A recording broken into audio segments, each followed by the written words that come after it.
después de la derrota en Mar del Plata de la Cumbre de las Américas, encabezada con eh, eh, George Bush hijo, cuando presentaban esa iniciativa para las Américas, el ALCA, y que fue derrotado de manera casi estratégica por un grupo de países fortalecidos que desde la gran capacidad de fortalecer el proceso americano por parte de Hugo Chávez Frías, Evo Morales y otros actores como también el mismo presidente de Ecuador en ese momento, más otros líderes regionales se habían reunido allá en Mar del Plata y entonces venía un proceso muy importante. Ante eso, el imperio lo que intentó fue buscar mecanismos para desestabilizar la región y generar conflictos internos y trató de utilizar a Colombia, que junto con Chile y México eran los tres cachorros del imperio que enfrentaban a la política del ALBA, después de que hayan llevado sus palos y picos allá a este encuentro en Mar del Plata para enterrar el ALCA, y que esa frase de ALCA, ALCA, al carajo, permitió que la geopolítica cambiara. Sin embargo, la reacción de Estados Unidos, del imperio y de sus cachorros hizo una situación terrible y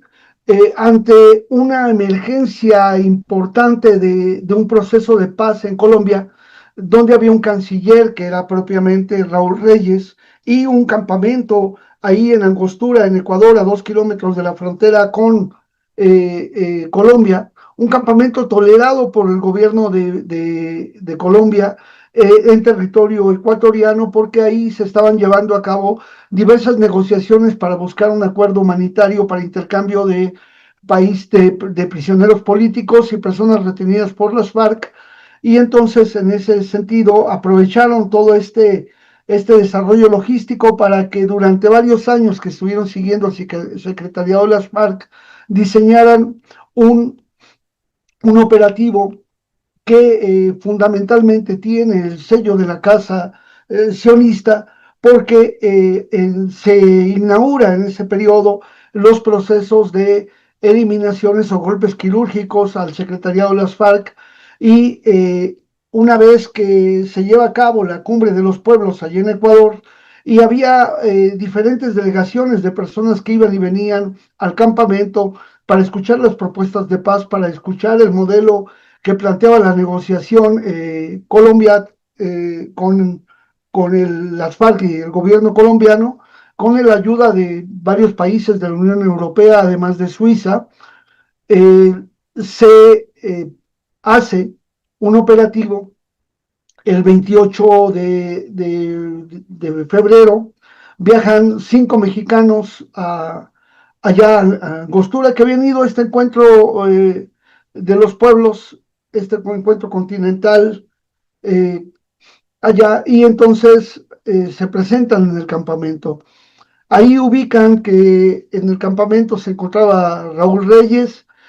con valoraciones que hacen diciendo que pues, las personas que se encuentran ahí no tienen un valor estratégico y con la anuencia del gobierno de México desarrollan el operativo que ya tenía planeado durante mucho tiempo antes. Es un operativo que se lleva a cabo considerando que en ese momento el Estado colombiano no había aceptado que las FARC eran una organización que había declarado la guerra y que no había un conflicto armado interno de orden no convencional, que era lo que permitiría actuar bajo los principios de la Convención de Ginebra, los protocolos 1 y 2 para este tipo de conflictos. Sin embargo, con el apoyo de la inteligencia israelí, con el apoyo de los asesores de la CIA y también contando con el apoyo de algunos personales del gobierno de Ecuador, sobre todo del alto mando castrense, apagan los radares, se inicia el operativo y con aviones que salen desde la base aérea, una de las bases aéreas de Estados Unidos en Ecuador, que hay que recordar que las bases militares de Estados Unidos en un territorio dejan de ser jurisdicción del Estado-Nación y se convierten como en un lunar de jurisdicción de Estados Unidos. Es decir, hay una responsabilidad del gobierno de Estados Unidos en toda la logística para el desarrollo de esta masacre. La madrugada del 28 al primero de, más bien la madrugada del 1 de marzo, primero viene una serie de acciones donde hay uso de bombas de tipo racimo que prácticamente las primeras calcinan a los cuerpos donde caen en este operativo. Vemos cómo los cuerpos se encuentran la mayoría semidesnudos, acostados, ninguno hizo alguna cuestión de enfrentamiento. Y esto después de ello viene un desembarco con helicópteros que llegan y todavía hacen ejecuciones extrajudiciales, cuando menos 5 de ellas. En ese campamento estaban 5 mexicanos, de los cuales 4 resultan muertos en ese primer ataque con esas bombas. Y quedan como sobreviviente Lucía Moret, una joven también estudiante de la UNAM, que queda con secuelas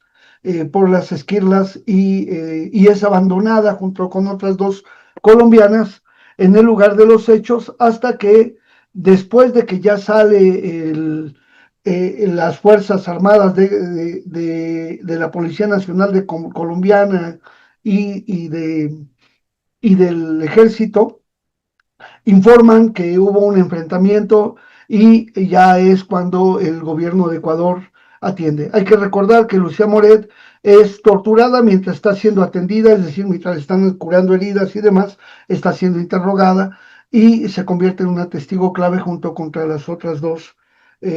chicas que sobrevivieron a la masacre. En esa masacre murieron 25 personas, 4 mexicanas y 2 elementos, uno pues alias Raúl Reyes, y, eh, y queda también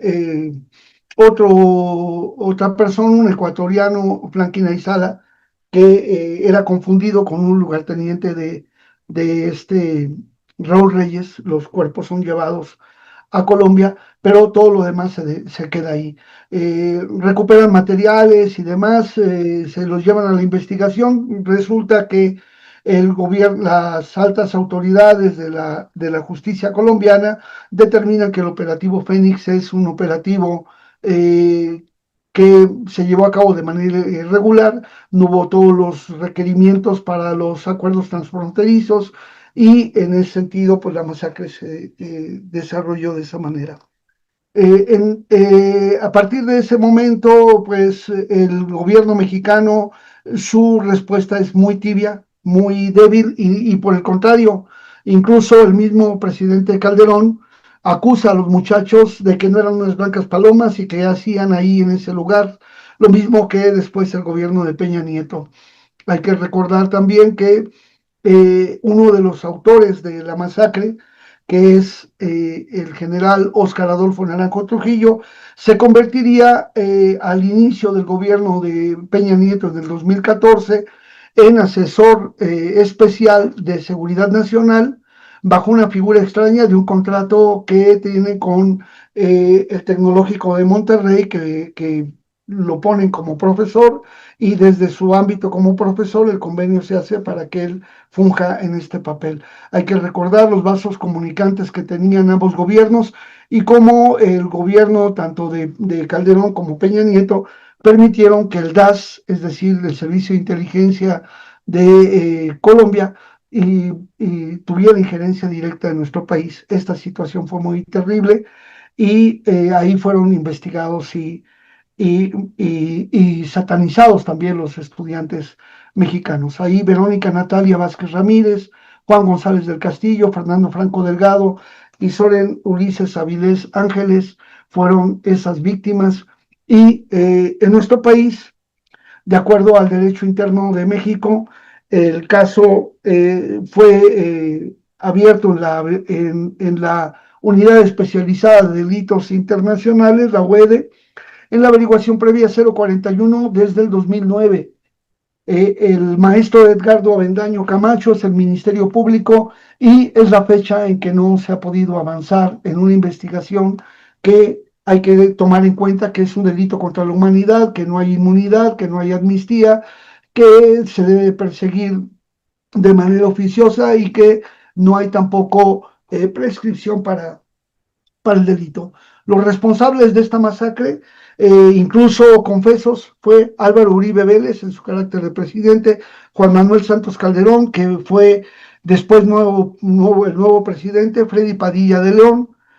Óscar Adolfo Naranjo Trujillo, Mario Montoya Uribe, Guillermo Barrera, José Ballesteros, Camilo Ernesto Álvarez Ochoa, y sin embargo la situación se mantiene en ese limbo. De la misma manera, el 2 de diciembre del 2008 se presentó la queja ante la Comisión Nacional de los Derechos Humanos por la masacre de Sucumbíos, y a pesar de que la administración actual ha hecho diversos pronunciamientos de apoyo e incluso ha dado a conocer informes y se ha pronunciado, sin embargo, la averiguación, la queja no ha avanzado. ¿Cuál es el asunto que hay en relación a México? Si a quien se acusa es al gobierno de Colombia y Ecuador también, porque no hizo lo propio. El caso quedó abierto ante la Comisión Interamericana de Derechos Humanos y hay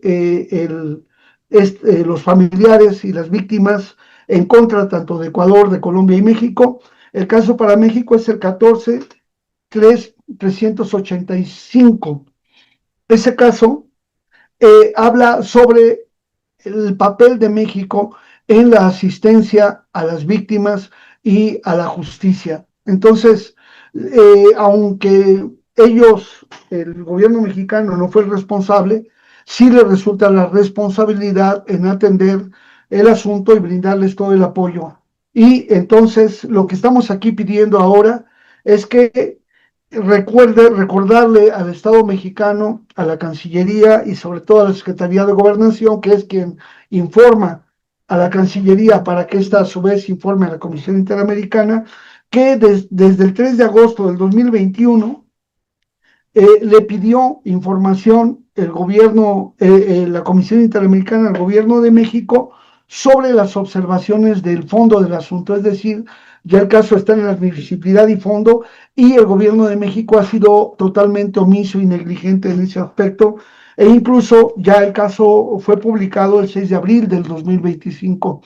Entonces, desde aquí queremos pedirle a la Presidenta de la República, como universitaria, como responsable máxima de proteger los derechos de las personas de nuestro país, pues que se pronuncie sobre el caso de la masacre de Sucumbíos, sobre la memoria de los jóvenes, que reivindique a los familiares como una medida muy importante y sobre todo que se vigile y ordene las acciones que tanto la Fiscalía General de la República, la Secretaría de Gobernación, la Secretaría de Relaciones Exteriores y la Comisión de Derechos Humanos, la Comisión Nacional de los Derechos Humanos, por el caso de su presidenta, hagan lo propio al respecto. No podemos dejar impune esta masacre a 18 años de distancia, pues este es el primer punto que queremos tratar.